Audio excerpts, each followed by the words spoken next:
Swadika, good morning. Welcome to Newsline. It's Monday, September 15, 2014. I'm Chalapan Narula. Thanks for joining us.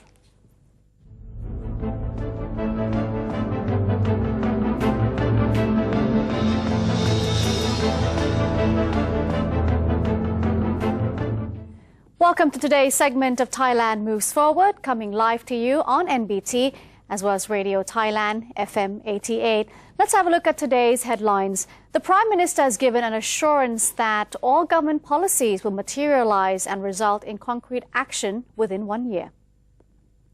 General Prayut Chan-o-cha, the Prime Minister and leader of the National Council for Peace and Order, said that all formulations of the government policy have been based on strategic concepts of understanding, accessibility, development and the sufficiency economy philosophy to solve all the problems of Thailand. The Prime Minister said that the government will strive to implement all 11 policies announced to the National Legislative Assembly and achieve concrete results within 1 year. By fulfilling such an ambition, the current government hopes to lay a strong foundation for Thailand before handing over the results of its achievements to the next administration. รัฐบาลในวันนี้นั้นอยากจะเรียนอีกครั้งหนึ่งว่าต่างจากรัฐบาลในอดีตก็คือมีหน้าที่ถึง3ประการด้วยกันนอกจากการบริหารราชการแผ่นดินแล้วยังมีหน้าที่ในการปฏิรูปและการสร้างสภาวะความปลอดภัยในชีวิตและทรัพย์สินด้วยการสร้างความปรองดองสมานฉันท์ควบคู่ไปด้วยเรารู้ดีนะครับว่าเป็นงานที่ยากมีทั้งวิกฤตและโอกาสแต่เราก็จะใช้ความพยายามอย่างยิ่งยวดในการที่จะถือเอาวิกฤตเหล่านั้นหรือปัญหาทุกอย่างเหล่านั้นให้เป็นโอกาสซึ่งนับว่าเป็นความท้าทายของพวกเราทุกคนนะครับที่ต้องทำให้ได้ด้วยระยะเวลาที่จำกัดเราจะไม่เป็นรัฐบาลที่อยู่ไปวันๆนะครับเพื่อรอการปฏิรูปหรือรอการเลือกตั้งเราจะพยายามทำงานในลักษณะที่ทำก่อนทำจริงทำทันทีให้มีผลสำเร็จแล้วก็เพื่อให้เกิดความยั่งยืนต่อไปในอนาคตคำว่าอนาคตนั้นไม่ได้หมายความว่าแค่ปีต่อไปหรือรัฐบาลต่อไปแต่ต้องเป็นการปูรากฐานของประเทศให้เข้มแข็งของการเป็นประชาธิปไตยอย่างที่ได้กล่าวไว้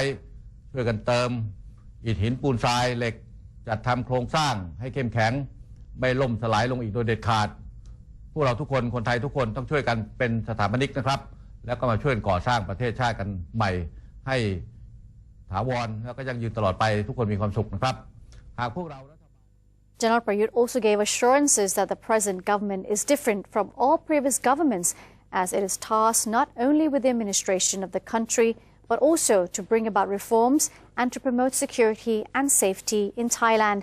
As well, it must achieve the reconciliation of the Thai people, all within a limited period of time.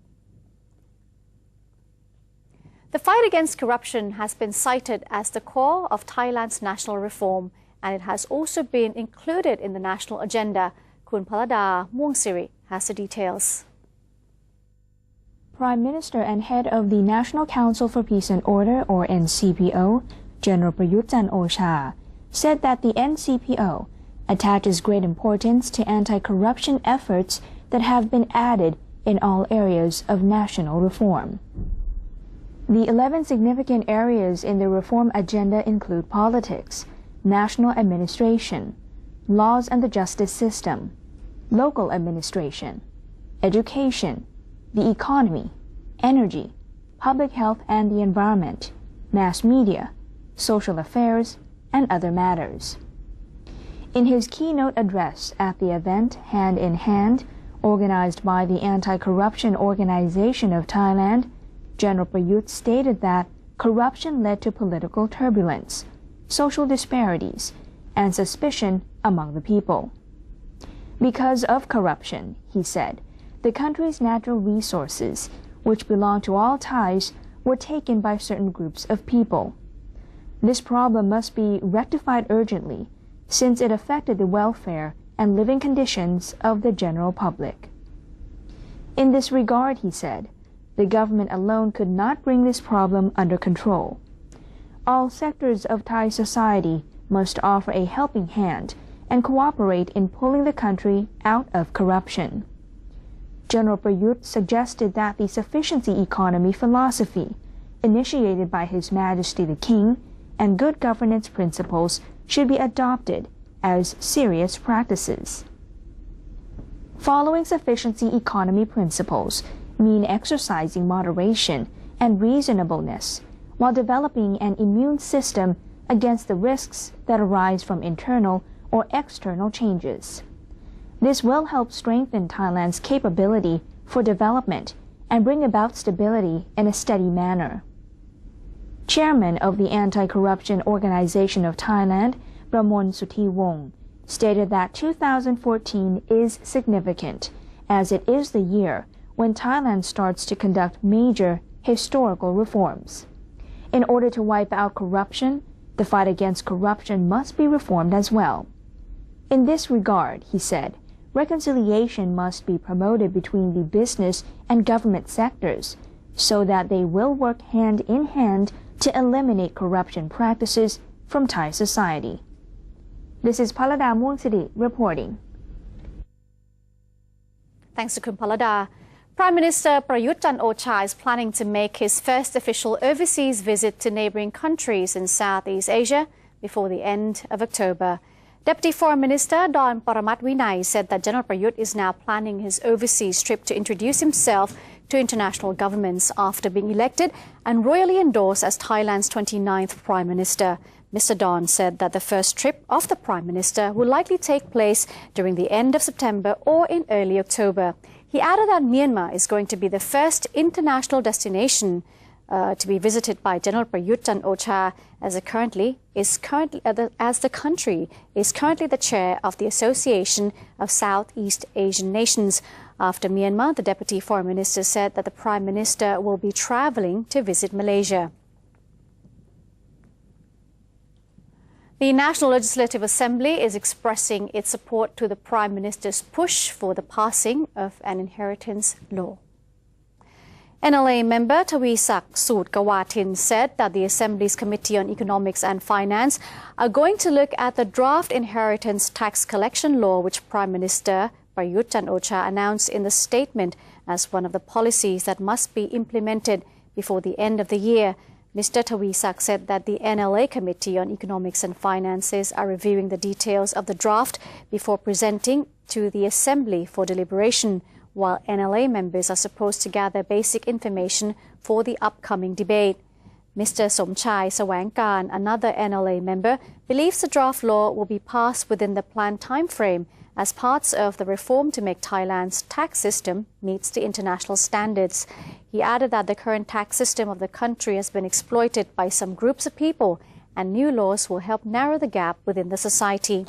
For the inheritance tax collection law, Mr. Somchai said that it is important to make sure the law is effective in tackling tax evasions while expressing confidence that it will eventually be successfully passed and put into effect.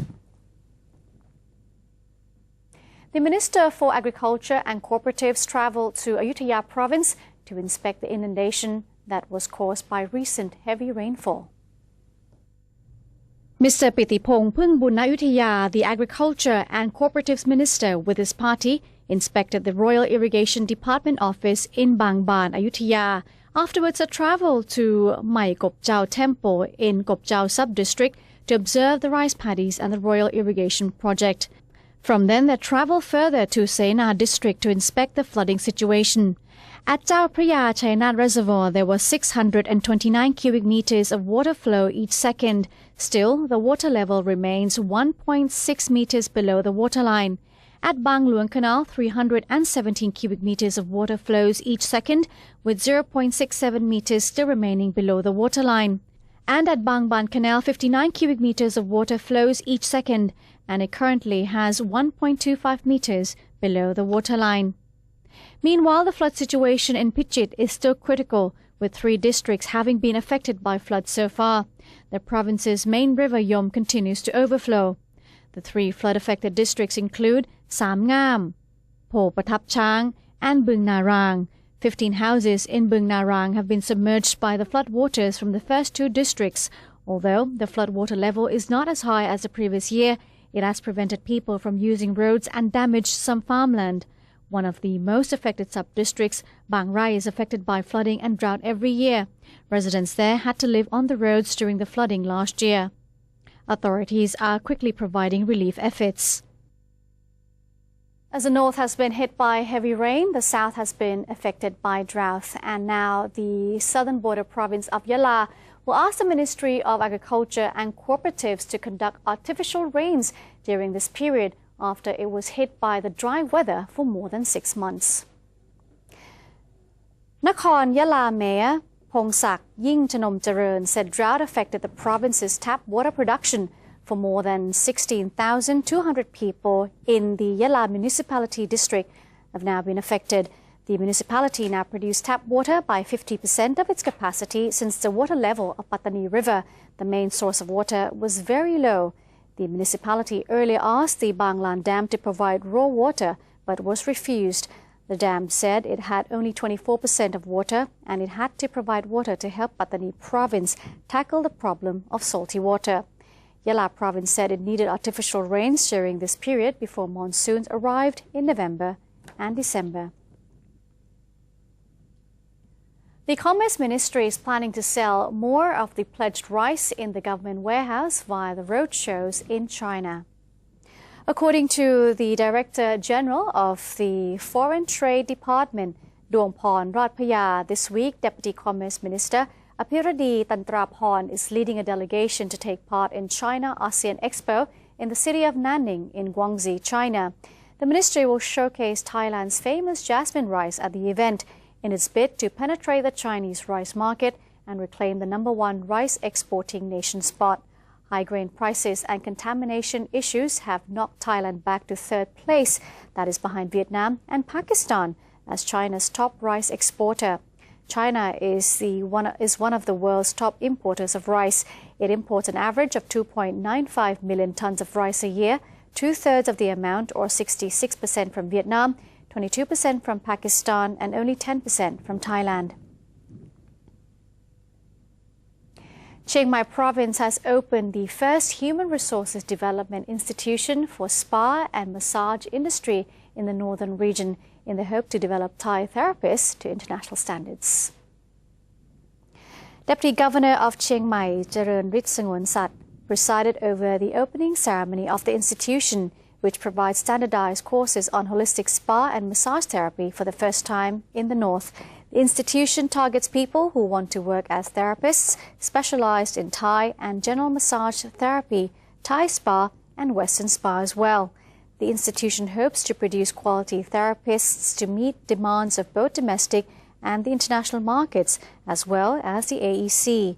It has already accepted the first group of students to study the course. Thailand has been named one of the most popular countries in the world for retirees. That is according to the article, The World's 7 Most Retiree-Friendly Nations. To find out more about that, Kun Niranut Traijakwanit has a report. The article was published recently by the Huffington Post, an American online news aggregator and blog. The popular online news site's article looked at countries such as Malaysia, Ecuador, and Panama that have legislation in place to make it easy for non-native pensioners to apply for retirement stay, and are attractive as retirement destinations that offer formal retiree visas with low monthly financial requirements. Governor of Tourism Authority of Thailand, or TAT, Thawachai Aranyik, said that Thailand has long been a popular destination for retirees, thanks to advantageous exchange rates that ensure pensions and savings have always gone a lot further here than in more expensive nations. Thailand is regarded as a welcoming country for people wanting to retire on a long-term basis, and the retirement visa does not stipulate an annual minimum stay. In addition, retirees are eligible for visas at the relatively young age of 50, and there are no additional financial requirements for their dependents. Requirement visas are issued when applicants offer proof of income, which currently stand at around 65,000 baht per month, or about $2,100. Mr. Thawatchai said that people are also discovering that Thailand offers the other advantages to people coming to spend their golden years in the kingdom. It is a Thai custom to respect senior citizens. The nation can boast great year-round warm weather, easy access to international luxuries, a welcoming culture, and a range of easily accessible accommodation. There is already a large community of expat retirees in Thailand, mostly found in large coastal towns and islands, such as Pattaya, Hua Hin, Phuket, or Samui. Chiang Mai is also a popular spot and boasts a range of accommodation to suit people retiring here. Most retired residents come to enjoy the warm weather, as well as to blend of traditional culture and modern luxuries.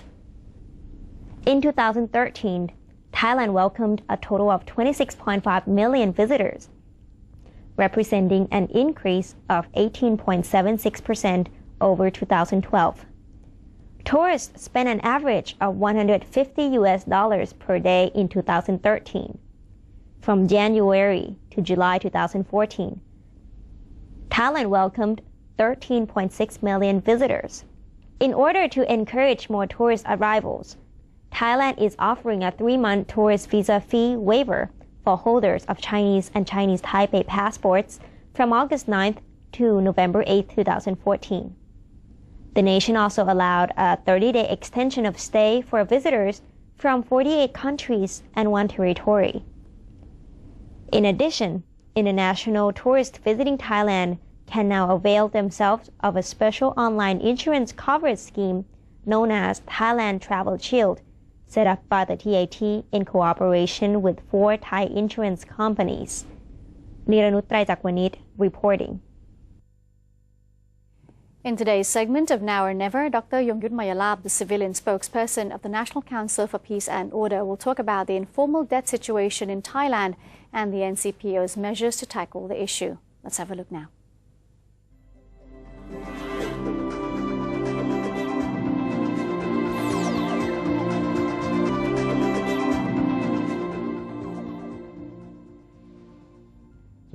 Welcome to Now or Never, the program that updates you on the policies and developments of the National Council for Peace and Order, or NCPO. On the matter of finding a sustainable solution to informal debts to loan sharks, this problem has long been embedded in Thai society, and there are many low-income earners who have not had access to legal loan facilities. Previously, government agencies have tried to solve this problem, but with not much success for several reasons, namely, no clarity in the criteria for solutions, no acceptable third party as negotiator for composition, and debtors without adequate collateral. The Ministry of Finance has come up with key measures to serve as sustainable solutions for addressing the problem of informal loans, including allowing communities to have a greater role in finding solutions through community financial organizations, assigning specific financial institutions or SFIs such as Government Savings Bank and Agricultural Cooperative Bank to deal with informal debts, and informal debt solving measures that take into account the differences between urban and rural communities. As for the implementation of these measures, existing agencies and organizations will be involved with the establishment of mechanisms for the negotiation of debt restructuring. There will also need to be processes for the rehabilitation and development of debtors' potentials. The Ministry of Finance will also set up a committee and subcommittees to carry out the resolution of informal debts. Those who are suffering from the burden of informal debts may request for assistance from 2 channels. One is the community financial organizations, such as cooperatives, that will survey the informal debts and manage them for their members according to the organization's regulations. In the case that the community financial organizations do not have sufficient funds for the corrective measures, they may request for assistance from the SFIs. The second channel that the debtors may approach for help is by the SFIs in their local areas. Negotiations on the structuring of debts may be carried out by subcommittees on the informal debts set up at the provincial levels. A subcommittee will also be set up to monitor the implementation of measures to resolve informal deaths and follow up on the progress of the rehabilitation and development work for debtors' potentials. It will also consider assistance for those who could not push oneself to achieve the disentanglement from the informal debt circle. สวัสดีครับ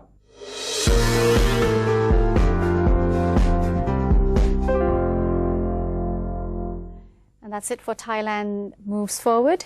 Before we take a quick break, let's have a look at the exchange rates and also some of the commodity prices.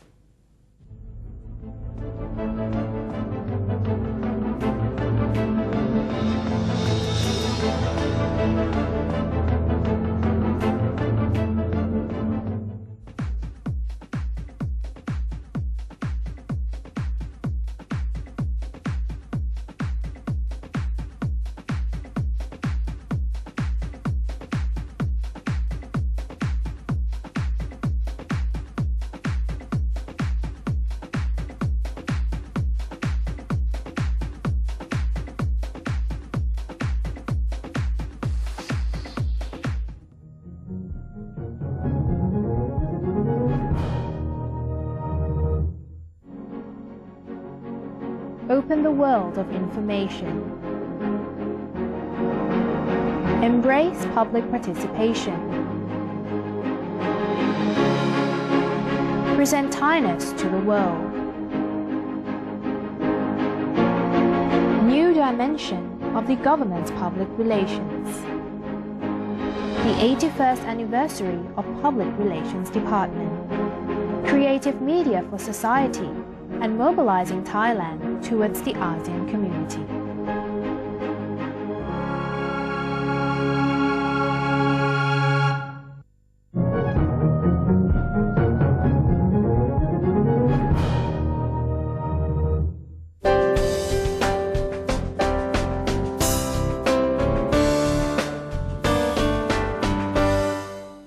Welcome back. Now let's have a look at the international news. British Prime Minister David Cameron chaired a meeting of the government's Emergency Response Committee yesterday under growing pressure about sanctioned airstrikes after an Islamic State or IS video showed the beheading of a British hostage.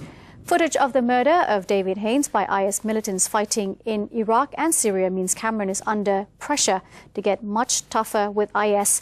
Prime Minister Cameron has called the murder of Haines, a 44-year-old Scottish aid worker, an act of pure evil and vowed to bring his killers to justice. Cameron said he wasn't ruling out any options to degrade IS, with the exception of putting boots on the ground, but is facing increasingly loud calls from some of his own conservative lawmakers and from former military chiefs to join the United States in launching airstrikes. North Korea yesterday sentenced a U.S. citizen, that is Matthew Todd Miller, to 6 years of hard labor for committing hostile acts as a tourist to the country, as the United States requested his immediate pardon and also release. Miller joins Kenneth Bae to become the second American currently serving a hard labor sentence in North Korea. The third, Jeffrey Fow, is awaiting trial. The court's statement said Miller committed acts hostile to the Democratic People's Republic of Korea while entering the territory of North Korea under the guise of a tourist last April. The Korean version of the statement described Miller's punishment as a labor re-education sentence. Miller entered North Korea in April this year, whereupon he tore up his tourist visa and demanded Pyongyang grant him asylum. According to Yuri Tours, the company that organized the trip, Miller was traveling without foreign guides. Miller was tried under Article 64 of the North Korean Criminal Code, which refers to espionage. Efforts to prevent and control the Ebola outbreak in Nigeria are continuing following the discharge of the country's last confirmed Ebola patient on Wednesday. It's far from over in Port Harcourt, capital of Nigeria's Rivers State, where a total of 4 Ebola cases have been reported, of which 2 people have died and 2 were cured, and over 400 are currently under surveillance. Disease control work is divided into 4 parts: case management, contact tracing, prevention propaganda, and port of entry management, all of which are run by experts and staff dispatched by the World Health Organization, the United Nations International Children's Emergency Fund, and Doctors Without Borders. A total of 29 groups of volunteers who are responsible for tracing the Ebola contacts come together in their office each day and report any updates on the physical conditions of each possible virus contact. And that concludes today's edition of Newsline. Thank you very much for joining us. If you do have any suggestions or comments, please feel free to email them to us at newsline.nbt@gmail.com. Today we say goodbye with a swing ceremony of the Aka tribe in Chiang Rai province. I'm Cholapan Sanarula. See you next time. Sawasdee ka.